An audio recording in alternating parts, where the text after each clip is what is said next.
आज हम बात करेंगे रक्त के बारे में, खून के बारे में। यह रक्त हमारे बॉडी में क्या काम करता है, इसका हमारे बॉडी में क्या महत्व है। रक्त शरीर का मुख्य पतला बहता हुआ भाग है जो लगभग शरीर के भार का 13वां भाग है।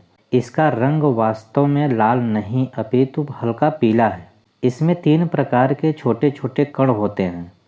एक तो लाल रक्त कण जो रक्त कण को लाल बनाते हैं। यदि यह कण पास पास लिटा कर रखे जाएं तो 1 इंच में 3200 आते हैं, परंतु यदि यह खड़े करके मिलाकर रखे जाएं तो 1 इंच में 12,000 आ सकते हैं। इस प्रकार रक्त की एक बूंद में लाखों होते हैं। 1 मिनट में कई लाख मरते व जीते रहते हैं। यही कण फेफड़ों द्वारा शुद्ध वायु ऑक्सीजन का सेवन करके लाल हो जाते हैं। शरीर के अन्य जीवकोषों सेल्स को शुद्ध वायु पहुंचाते हैं और उनकी गंदी हवा कार्बन को अपने अंदर लेकर फेफड़े द्वारा फिर बाहर निकाल देते हैं। इन लाल रक्त कणों में एक प्रकार का तत्व हीमोग्लोबिन रहता है जो लोहा आयरन से प्राप्त होता है। इसी तत्व के द्वारा यह अपने अंदर शुद्ध वायु का समावेश करके लाल हो जाता है, परंतु भोजन में लोहे की कमी के कारण यह शुद्ध वायु नहीं ले पाती। रक्त की लाली कम हो जाती है और मनुष्य रक्त की कमी के रोग एनीमिया से पीड़ित हो जाता है। दूसरे प्रकार के कण सफ़ेद व्हाइट ब्लड सेल्स या WBC होते हैं जो लाल रक्त कणों से जरा बड़े होते हैं। एक स्वस्थ मनुष्य के शरीर के रक्त में 500 लाल रक्त कणों के साथ एक सफ़ेद कण रहता है। सफ़ेद रक्त का कार्य है सुरक्षा करना। जब कभी भी किसी प्रकार की चोट के या कांटे के तथा किसी कीड़े या आदि के काटने के कारण शरीर में कोई विषैला या विजातीय द्रव्य पहुंच जाता है या विषैले कीटाणु पहुंच जाते हैं तो यह सफ़ेद कण अधिक मात्रा में वहां पहुंच जाते हैं। उस विष को या कीटाणुओं को समाप्त करने का प्रयत्न करते हैं। एक महायुद्ध आरंभ हो जाता है। यदि सफ़ेद कण जीत गए तो मनुष्य उस विष के कीटाणुओं के आक्रमण से बचकर फिर स्वस्थ हो जाता है, परंतु यदि हार गए तो वहाँ पे इन्फेक्शन आ जाता है, पस भर जाता है, सेप्टिक हो जाता है या मनुष्य किसी रोग से ग्रस्त हो जाता है। तीसरे रक्तकण विषाणु जिसे हम प्लेटलेट्स कहते हैं, इनका कार्य रक्त के बहने को रोकता है।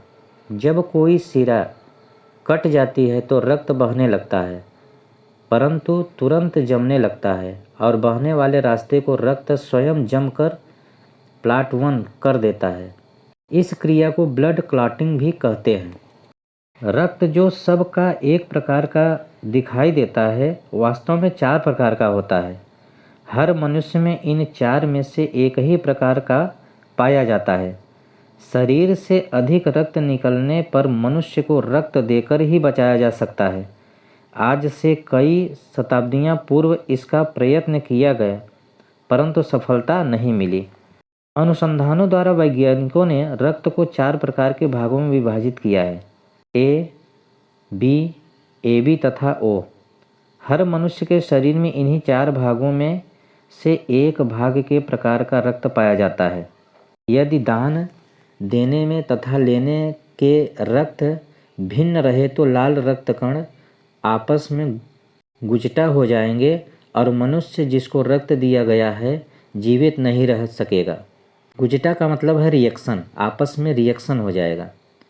परंतु जो ग्रुप के लाल रक्त कण रिएक्शन होने के गुण के परे हैं, इस कारण वो भाग का रक्त किसी अन्य भाग वाले रक्त के मनुष्य को दिया जा सकता है।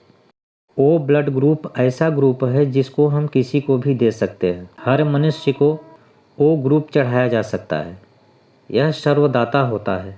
रक्त का प्रवाह सदैव होता रहता है। इस प्रकार को जारी करने का कार्य हृदय करता है। हार्ट जिसे हम कहते हैं, हृदय एक खोखली मांसपेशी है जो मनुष्य की बंधी मुट्ठी के बराबर होता है। इसका भार लगभग 200 ग्राम होता है। तो आज हम आपको रक्त संचार के बारे में बताएं। अब हम नेक्स्ट वीडियो में हृदय के बारे में बताएंगे, हार्ट के बारे में।